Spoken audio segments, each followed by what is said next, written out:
Good morning বন্ধুরা। সকালে এখন 7:45 বাজতে যায়। এখানে রান্নাঘরে রান্না বসিয়ে দিয়েছি, প্রেশার কুকারে ডাল বসিয়েছি, এখানে ভাত বসিয়ে দিয়েছি। আর এখানে আজকে ডাঁটা আলু সর্ষে দিয়ে করব। এখানে এই যে সর্ষেটা পেস্ট করে নিয়েছি, পেস্ট করিনি, ওই যে পরশু দিনকে যে সেই ইলিশ মাছ করেছিলাম ওটারই একটু সর্ষে রয়ে গেছে। আর এই দেখুন ভোলা মাছগুলো গতকালকে এনেছিলাম, কিন্তু মাছগুলো তো কাটা হয়নি। আর আজকে সব থেকে বড় খবর হচ্ছে, আমি ঘুম থেকে উঠেছি 7:30টার সময়। ভেবেছিলাম রান্নাবান্না বসাবোই না, তারপরে ভাবলাম যে বেলাতে এমনিও স্কুলে যেতে হবে, সময় পাবো না, তো রান্নাটা করি। তো মানে সময়ের মধ্যে হয়ে গেলে তন্ময় নিয়ে যাবে, নালে নিয়ে যাবে না। গত 3-4 দিন ধরে খুবই বৃষ্টি হচ্ছে, অনেক জায়গায় নাকি বন্যা হয়ে গেছে জানেন। আমার বাবা বলছিল, খবরে দেখাচ্ছে, আর ইউটিউবেও দেখছিলাম। চলুন, এখানে ডাঁটা আলু সর্ষে দিয়ে হয়ে গেছে। নামাবার আগে অল্প একটু কাঁচা সর্ষের তেল দিয়েছি। আর ডাঁটাটা তন্ময়ের মতোই এনেছিলাম, মানে 100 না 150 ডাঁটা নিয়ে এসেছিলাম। আমার ডাঁটা খেতে ভালো লাগে, তবে আমি শুক্তোতে খুব ডাঁটাটা পছন্দ করি। এই সর্ষে দিয়ে এমনিও তো সর্ষে খেতে পারি না, কারণ খুব গ্যাস অম্বল হয়ে যায়। তো তন্ময়ের জন্য ডাঁটা আলু সর্ষে দিয়ে করে দিয়েছি। এখানে মুসুর ডাল বসিয়েছি, ভাতটা ফুটিয়ে বন্ধ করে দিয়েছি। আর যেহেতু মাছটা অনেকগুলো আছে, তাই ভাবলাম এই ফ্রাই প্যানটার মধ্যে ভাজি। আজকে কিভাবে যে রান্না করছি না আপনাদের কি বলবো, মানে একটার পর একটা করেই যাচ্ছি। এতক্ষণ ধরে মাছ কাটলাম জানেন। মাছটা যদি গতকালকে কেটে রাখতাম আমার কিন্তু এরকম দশা হতো না, কিন্তু ওই মাছটা কাটতে হলো বলে আরও সময় লেগে গেল। যাই হোক, মাছগুলো সব ভেজে নিয়েছি, ভাত হয়ে গেছে, মোটামুটি রান্নাবান্না রেডি। এখন বাজে 8:15। তো এখানে চলুন এবারে ঝালটা করব। পেঁয়াজ টমেটো ভালো করে ভেজে নিয়েছি, 2টো কাঁচা লঙ্কা দিয়েছি, আর একটু ঝাল ঝাল করে করব। তিশান খাবে, তবে ও ভোলা মাছের ঝালটা খেতে চায় না, শুধু মাছটা তুলে ছাড়িয়ে দিয়ে ও খেয়ে নেয়। এখানে মশলাটা ভালো করে কষিয়ে নিচ্ছি। আর জানেন আজকে দেরি হয়ে গেছে, আদা রসুনও পেস্ট করতে হলো মিক্সির মধ্যে। তো যাই হোক চলুন, এখানে ভালো করে মশলা কষানো হয়ে গেছে, জল দিয়ে দিলাম। যেহেতু অনেকগুলো মাছ তো তাই একটু জলটা বেশি দিলাম। খানিকক্ষণ ফুটবে, নামাবার আগে ধনে পাতা দেবো, ফ্রিজে ধনে পাতা আছে জানেন। অল্প একটু ঝাল মশলা দিয়েছি, ঝাল মশলা বলছি মানে গুঁড়ো লঙ্কা দিয়েছি। আর এবার দিলাম কাশ্মীরি লঙ্কা, হলুদ গুঁড়োটা একটু কম লাগছিল দিয়ে দিয়েছি। ব্যাস এবারে 10 মিনিট ফুটুক, ব্যাস তাহলেই মোটামুটি ভোলা মাছের ঝাল রেডি। আর এখানে দেখুন টমেটোটা না একটু বেশি হয়ে গেছে দেখছি, মানে একটু টক টক লাগছে। আর এত টমেটো যদি তন্ময়ের ভাতে পড়ে না, এক্ষুনি চেঁচাবে, বলবে নিজে পছন্দ করে তাই 2খানা টমেটো দিয়ে দিয়েছে। মহা মুশকিল জানেন তো, যারা রাঁধুনি না তাদেরকে খুব মানে আচার বিচার করে রান্নাবান্না করতে হয়। এখানে মাছের ঝালের কালারটা খালি দেখুন, দারুণ হয়েছে। একটু তেলটা বেশি করে দিয়েছি। রান্নাবান্না মোটামুটি হয়ে গেছে, 8:30 বাজে। আর দেখুন কি জোর বৃষ্টি এসেছে। আমি মাঝখানে একবার মৌরি ভেজানো জলটা খেয়েছিলাম, তন্ময় বেরিয়ে গেছে। এইবারে আমি আমার জন্য 2টো রুটি আর এখানে চা নিয়ে নিয়েছি। আজকে না মানে সেই দৌড়াদৌড়ি করে রান্নাবান্না করেছি বলতে গেলে। আজকে সকালে টিউশনের ব্রেকফাস্ট, এখানে গরম গরম ভাত, আলু সেদ্ধ আর ঘি, এইটা খেয়ে ও পরীক্ষা দিতে যাবে। ওর স্নান হয়ে গেছে। আমি এতক্ষণ ভিডিও এডিট করছিলাম। রান্নাঘরের অবস্থা দেখুন, কত বাসন পড়ে আছে। আর বাইরে সকাল থেকে কি বৃষ্টি, আমি জামা কাপড়গুলো মিলেছি খেয়ালই নেই, একদম তাড়াহুড়ো করে রান্নাবান্না করছি, ব্যাস সব ভিজে গেছে। চলুন ও খাক, এবারে ঘরদোর পরিষ্কার করব। চলে এসেছি রান্নাঘরে। রান্নাঘরটা পুরো ভাগাড় হয়ে আছে, অনেক বাসন পড়ে জানেন। এই এত বাসন এখন দাঁড়িয়ে মাজতে হবে। তবে মনে হচ্ছে তিশানকে আমাকে টোটো করেই স্কুলে পাঠাতে হবে। আমি এখন কখন কি করব আমি ভেবে পাচ্ছি না। এই রান্নাঘরটাই তো পরিষ্কার করতে করতে আধা ঘন্টা 40 মিনিট লেগে যাবে। তারপরে ঘর ঝাড় দেওয়া, মোছা, বাসি জামা কাপড় ধোয়া, তারপর অনেক কাজ টুকটাক থাকে। তো দেখি কি করা যায়, কতটা সময়ের মধ্যে করতে পারি। না হলে ওকে টোটোয় তুলে দেওয়ার, যেহেতু বাড়ির মুখ থেকে একদম টোটোয় ওঠে তো আমার চিন্তা হয় না। তিশানের যে কোনো একটা বন্ধুর মাকে ফোন করে নিই, সে বলে দেয় যে হ্যাঁ চলে এসেছে। তিশান এদিকে রেডি হয়ে গেছে। আমি বিছানার চাদরটা না একটু এদিক ওদিক করলাম, ওই দিকটা অনেকটা গোজা ছিল, পরিষ্কার যেহেতু ওইটা সামনের দিকে করেছি। আর তিশান টোটো করে আজকে চলে যাবে বলছে, বৃষ্টি বৃষ্টি আর হচ্ছে না। ও বলছে মা আমি টোটো করে চলে যাবো, তোমাকে যেতে হবে না। তিশান স্কুলের দিকে চলে গেছে, আর আমি চলে এসেছি রান্নাঘরে। একটাও টোটো পাচ্ছিল না জানেন। আমার তো মানে কি বলবো, 11:15 বাজতে যায়, 11টা বাজতে যায়, 11:15 কেন বলবো। আমি ভাবছি এই রে টোটো যদি না পায়, তারপরে যদি আমি ওকে নিয়ে বেরোই, তখন তো অনেক দেরি হয়ে যাবে স্কুলে ঢুকতে ঢুকতে। দেরি হয়তো হবে না, কারণ 11:30 থেকে পরীক্ষাটা শুরু। যাই হোক মোটামুটি পেয়ে গেছে। আর তিশানের একটা বন্ধুর মা ফোন করে বললো যে হ্যাঁ চলে এসেছে। আমি এদিকে রান্নাঘরটা পুরো পরিষ্কার পরিষ্কার করে নিচ্ছি। বললাম না ওই মাছ কেটেছি, তারপরে এতগুলো রান্না করেছি না, পুরো নোংরা হয়ে তেলচিটে হয়ে আছে। রান্নাঘরটা পরিষ্কার করব, তারপরে বাসি কাজকর্ম করব। চলুন, এখন মানে কি বলবো, এই পরীক্ষা যতদিন চলবে না আমার অবস্থা খারাপ। গুড মর্নিং বন্ধুরা, কেমন আছেন আপনারা সবাই? আশা করি সবাই ভালো আছেন, সুস্থ আছেন। আমিও ভালোই আছি। আজকে শুক্রবার, সকাল এখন বাজে 11টা। তিশান চলে গেছে টোটো করে। একটা বন্ধুর মাকে ফোন করলাম, সে বললো হ্যাঁ পৌঁছে গেছে। আমি এবারে বাসি কাজকর্ম করব। রান্নাঘরে আজকে অনেক বাসন ছিল, সব মাজলাম, রান্নাঘর পরিষ্কার করলাম। এইবারে একটু কাচাকুচি করব, ঘর ঝাড় দেবো, মুছবো, স্নান করব, এখনো অনেক কাজ। আর সকালবেলা জামা কাপড়গুলো মিলেছিলাম, জানেন জল পুরো শুকিয়েই গেছিলো। আমি ভাবলাম ভালো হাওয়া দিচ্ছে, মিলে দিই, ঘন্টাখানেকের মধ্যে খানিকটা শুকিয়ে যাবে, বৃষ্টি পড়লে ঘরে মিলে দেবো। ও বাবা, আমি তো তাড়াহুড়োর মধ্যে আজকে ঘুম থেকে উঠেছি 7:35, জানেন। প্রথমে ভাবছিলাম রান্না বসাবো না, তারপর ভাবলাম যে না, আর তো বেলায় সময়ও পাবো না, রান্নাটা বসিয়েই দিই, সময়ের মধ্যে হলে তন্ময় নিয়ে যাবে, না যদি না হয় তাহলে তার কিছু করার নেই। আর মাছ ফাছগুলো কাটতে হলো তো, সেই জন্য আরও দেরি হয়ে গেছে। আর এই নাইটিটা আনেন তো বাতিল করতে হবে, সাদা হয়ে গেছে পুরো রং চটে, ওই হাতের সামনে ছিল ওটাকে গলিয়ে নিয়েছি। আর এমনিও মাছ কেটেছি তো, নাইটিটা দিয়ে মাছের গন্ধ ছাড়ছে। এই ঘর পর ঝাঁট দিয়ে একেবারে স্নান করে নেবো। আর ওই জামা কাপড়গুলো জানেন এবার খেয়াল করিনি, দেখলাম ও বাবা, যখন জানলার দিকে তাকিয়েছি দেখছি জোর বৃষ্টি হচ্ছে, তখন ভিজেই গেছে অর্ধেক। আবার জামা কাপড়গুলো তুলে আবার ড্রামের জলে ভিজিয়ে রেখেছি, জানেন, কারণ ওই কালকে ভিজেছে, আজকে ভিজেছে, ওই দেয়ালের নোংরাগুলো ওগুলো পরা যায় নাকি। আবার ভালো করে ধুয়ে নিকড়ে তারপরে মিলবো। এই ঘন্টাখানেক হলো বৃষ্টিটা কমেছে। আর এটা নাকি এখন রবিবার অবধি চলবে, খবরে নাকি বলছে। অনেকেই বলছে এখন রবিবার অবধি এরকম বৃষ্টি হবে আর ঠান্ডা ঠান্ডা হাওয়া দেবে। তবে ওয়েদারটা কিন্তু খুব সুন্দর, দারুণ ঘুম হচ্ছে।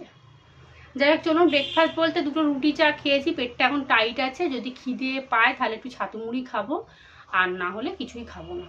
আর চলে যাবো তাড়াতাড়ি, গিয়ে ওদের সাথে একটুখানি গল্প করতে বসবো। স্কুলে ওরা সব এক জায়গায় একটা নাকি জায়গা খুঁজেছে, যেখানে নাকি গ্যারেজের মতো স্কুলের পিছনে। তো ওখানে নাকি বৌদি বলছে বোন, বৃষ্টি বৃষ্টি পড়ে নেই, কি সুন্দর শুকনো জায়গা। তো যাবো, তাড়াতাড়ি কাজটা করেই চলে যাবো। ঘরদোর সমস্ত কিছু ঝাঁট দিয়ে মুছে নিয়েছি, রান্নাঘর পরিষ্কার করেছি। বাসন তো এইরকম এত দেখছেন তো, আরও বাসন শুকনো হয়ে গেছিলো, সেগুলোকে তুলে দিয়েছি, নাহলে ওখানে রাখার জায়গা হচ্ছিল না। আর এই যে সকালবেলা যে জামা কাপড়গুলো বললাম না ভিজে গিয়ে নোংরা হয়ে গেছিলো, কমফর্ট দিয়ে ভালো করে ধুয়ে দিয়েছি। এগুলোকে মিলে দিই, তারপরে যে কটা কাচার ভিজিয়েছি সেগুলোকে কেচে স্নান করে নেবো। আর এখানে অনেক জামা কাপড় শুকিয়ে গেছিলো, সেগুলোকে ভাঁজ করে রাখলাম। চলুন এগুলোকে মিলে দেবো। তবে বৃষ্টিটা এখন আর হচ্ছে না, দেখছি আকাশটা মোটামুটি পরিষ্কার। এইগুলোকে এখন মিলে দিই, তারপরে আবার বাদবাকিগুলো কাচবো। কাচা বলতে তন্ময়ের একটা গেঞ্জি আর প্যান্ট ভিজিয়েছি। বাজে এখন 11:15। চলুন, স্নান হয়ে গেছে, তন্ময়ের একটা গেঞ্জি প্যান্ট কেচেছিলাম, এগুলো মিলে দিই। এখন তো বৃষ্টিটা পড়ছে না, বৃষ্টিটা না হলে তবুও ভালো, অন্তত জামা কাপড়ের জলটা তো শুকোবে, বলুন তো। খুব বেশিক্ষণ লাগলো না, 11টা থেকে 12টার মধ্যে সমস্ত কিছু হয়ে গেছে। ওগুলো মিলে দিই। চলুন, আর এই আনারসটা কাটতে হবে, পরে কাটবো ক্ষণে, তালের ব্যবস্থা করতে হবে। বাইরেটা মেঘলা হয়ে আছে, বৃষ্টিটা না হলেই ভালো। এরকম মেঘলা হয়ে থাক তবু ঠিক আছে, বাচ্চা কাচ্চাগুলো স্কুল থেকে আসতে পারবে। চলুন, আমিও চলে যাব। এটাকে নিচে নামিয়ে রাখি, ফটাস করে পড়লে না ব্যাস যাবে। এটা ইন্ডাকশানের প্রেসার কুকার, জানেন, ইন্ডাকশানেও ব্যবহার করতে পারবো। চলুন এটা মিলে দিয়ে আসি। দুপুর এখন 1:30 বাজে। এখানে অল্প করে একটু আলু ভাজা করলাম তিশানের জন্য, কারণ ও ভাতটা খাবে কি দিয়ে। আর এই দেখুন এতক্ষণ ধরে আমি কি করছিলাম আপনাদেরকে দেখাই। চালটাকে ভালো করে ছাড়িয়েছি, আর একটা আঁটি ভালো করে ছেঁচে বার করেছি। তবে এখনও 2-3টে আঁটি পড়ে আছে, 3খানা আঁটি। একটা আমি বার করেছি, তবে আমার ডাউট হচ্ছে, মনে হচ্ছে ওটা দিয়ে আরও বেরোবে। আমি করতে পারছি না, জানেন তো। আমি মাকে ফোন করেছিলাম, মা বলছে তুই রেখে দে, আমি যাচ্ছি। যাই হোক, আগে পেট পুজো করি, খুব খিদে পেয়ে গেছে, 2টো বাজতে যায়। আজকে দুপুরে কি রান্না করেছি আপনাদের দেখিয়ে দিই। হাঁড়িতে অল্প একটু ভাত পড়ে আছে, তিশানকে খেতে দিয়ে দিয়েছি, ফ্রিজ থেকে ভাত বার করতে হবে। আর এই হলো রাঁধুনি ফোড়ন দিয়ে মুসুর ডাল, আমার জন্য অল্পই রেখেছি। হ্যাঁ, আর এই হলো ভোলা মাছের ধনেপাতা দিয়ে ঝাল, দারুণ হয়েছে খেতে। আর এখানে একটুখানি আলু ভাজা আমার জন্য রেখেছি। আর এখানে এই যে 4 টুকরো ডাঁটা, 2 টুকরো আলু আমার জন্য রেখেছি। সর্ষেটা খাবো না, শুধু আলু আর ডাঁটাটা নিয়ে নেবো। রাখতামই না, তন্ময় বললো অত দিও না। দুপুর এখন 2:45 বাজে, এই সবে খাওয়া দাওয়াটা হলো। কিষানেরও খাওয়া হয়ে গেছে। আর আমি বারবার আকাশের দিকে তাকিয়ে আছি বৃষ্টি পড়ছে কিনা, কারণ বাইরে অনেক জামা কাপড় আছে আর অর্ধেকটা শুকিয়েই গেছে। ঘরে মিলে দিলে না পাকার হয় মোটামুটি কালকের মধ্যে শুকিয়ে যাবে। আর আমার নাইটি 3-4খানা নাইটি পুরো ভিজে জানেন। আবার এই কাপ্তানটা বার করলাম। আর এখন ওয়েদারটা বেশ ঠান্ডা ঠান্ডা, তো এই কাপ্তানগুলো পরা যাচ্ছে, অসুবিধা হচ্ছে না। একটা তালের আটি ছেঁচেছি, এখনো 2খানা বাকি আছে, এখন বসে করবো। আর আমার মা আসবে, মেজদা অনেকগুলো মাছ ধরেছে বলছে আমরা খাবো না, তোকে দিয়ে দেবো। তো মা তো বললো এখানে এসে কাটবে না কি করবে ভগবান জানে। তো মাকে বললাম যে মা আমি একটা তাল কিনেছি, তো তুমি আসো না, একটু ফোন করেছিলাম। প্রথমে না দেখি শুকনো শুকনো হয়ে আছে তালটা, আটিটা মানে বেরোচ্ছে না, সেই আটার যেমন আটা মাখলে হয় সেটা মানে শক্ত শক্ত মতো বেরোচ্ছে। তো মা বললো ওই তালের 2টো আটি নিয়ে ভালো করে পিটা, তাহলে দেখবি নরম হয়ে যাবে। আর একটুখানি জল দিয়ে ভালো করে চটকা। তারপরে চটকাবার পরে দেখলাম যে হ্যাঁ বেশ সুন্দর ওই গোলা গোলা মতো বেরোচ্ছে। একটা করেছি মোটামুটি, তাও ফেলিনি, ওটা দিয়ে এখনো বেরোবে কিনা মাকে আগে দেখাবো। আর 2খানা আছে করে নিই, তারপর সন্ধ্যেবেলার দিক করে ভাজবো সাদা তেল দিয়ে। একটু সুজি দেবো, একটু ময়দা দেবো আর চিনি দেবো, ব্যাস। আমি এই প্রথম না তালের ফুলুরি করব। আমি কোনোদিন করিনি, যতবারই মানে খেয়েছি মা এনেছে, মা যতবারই করে আমাকে দিয়ে যায় পিঠে তালের ফুলুরি এইসব টুকটাক খাবার দাবার তো মা নিয়ে আসে, আপনারা দেখেনি। তো এই প্রথমবার আমি বাড়িতে তালের ফুলুরি করব নিজের হাতে। খালি পরিমাণটা না ওই মাকে বলবো তুমি একটু দেখিয়ে দিয়ে যাও। যাই হোক চলুন, তন্ময় কখন আসবে জানি না, আজকে আর ফোনও করতে পারিনি, মনেই নেই, মানে পরপর কাজগুলো করে যাচ্ছি, তারপর স্কুলে চলে গেলাম। আর এই যে ছাতা কিনেছি, এই যে, তবে এই ছাতাটা না লেডিস ছাতা হয়ে গেছে। তন্ময় বলেছিল কালো ছাতা কিনবে আর হ্যান্ডেলটা যাতে বাঁকানো থাকে। কালো ছাতার না দেখলাম ওই ইয়েগুলো কাপড়গুলো সব ফুটো ফুটো, 3-4টে ছাতা বার করেছে তাতে সব কটা ফুটো। তো দরকার নেই বাবা, আমি তুমি রঙিলই দাও। আর এই রঙিলগুলো না অনেকদিন টেকে দেখেছি। আর মুখে ভালোই ট্যান পড়েছে, দেখি এই মাসে একটা ফেসিয়াল করব। রাম বিসর্জনে মেলা বসবে, তার আগে করব। যাই হোক চলুন। আর এত ওষুধপত্র খাচ্ছি না, এত ওষুধ খাওয়া ভালো, দেখছেন কি হাওয়া দিচ্ছে কি সুন্দর, বাইরেটা পুরো ঠান্ডা ঠান্ডা হয়ে আছে একদম। যাই হোক চলুন এখন যাই ঘরে। তালটা কি করবো তাই ভাবছি, একটু শোবো, ভাবছি আধা ঘন্টা শুই, কারণ সেই সকাল থেকে এক নাগাড়ে কাজ করে যাচ্ছি। দুপুর এখন 3টে বাজে, আমি আপনাদের সাথে কথা বলে খালি বিছানায় একটু শুয়েছি আর মা এসে গেছে। আর দেখুন আমার মেজদা কি বড় 2টো মাছ ধরেছে, এইগুলো মনে হয় তেলাপিয়া, লাইলন টিকা না, মা বললো তেলাপিয়া মাছ। আর আমার বটিতে কি করে কাটবে আমি তো সেই চিন্তা করছি, আমার বটির তো মানে মাথাটা নন্নর নন্নর করছে। আর একটা বড় বটি আছে, তবে সেটা সেই খাটের তলায়, ওটাকে এখন মাজা ঘষা করে পরিষ্কার করলে তবে হবে, নতুন বটি একদম। আর এই যে মা বললো মাছ পরে কাটবো, আগে তালটা দিয়ে আমি তালের ব্যবস্থা করি। আর এখানে এই দেখুন মা এখানে এখন তাল ছাঁচতে বসে গেছে, 2খানা আটি। মা বলছে তালের আটিতে জল দিয়ে না চটকালে নাকি বেরোয় না, বলছে আগে চটকে নিবি তারপর ঘষবি, দেখবি খুব সুন্দর গোলার মতো বেরোবে। আর দেখুন কি সুন্দর বেরোচ্ছে, আর বেশিক্ষণ লাগছেও না জানেন তো। খেয়ে দিয়ে উঠে এইসব কাজ করতে বসে গেছি মা মেয়ে। আর মা দেখছি খেয়ে উঠে মনে হয় একটুও বসেই নে, শাড়ি পরেই আমার বাড়ি চলে এসেছে, ওই জন্য মাছ কাটার না সময় পায় না। আর আমিও একটুও শুইনি, ভাত খেয়ে বললাম না খালি বিছানায় বসে আমি ওই টনিকটা খাচ্ছি, তারপরেই দেখলাম মা ঢুকেছে। মাও খেয়ে তাড়াহুড়ো করে চলে এসছে। মায়ের তো কদিন ধরে শরীর একদম ভালো ছিল না, বলছিলাম না ওই বমি করছিল, তারপরে জ্বর। এখন ভাবছি তালটা কিনেই না ভুল করলাম, কারণ এইসব করার লোক নেই আমার। এটা তো শুধু এইটাই বেরোবে, কিচ্ছু বেরোবে না, এটাতে আসবে। হ্যাঁ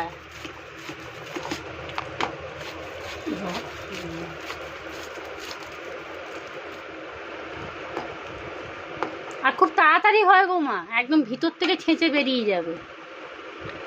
এটা দেখি যেমন আঁশ পাঁশ ভর্তি হয়ে আছে।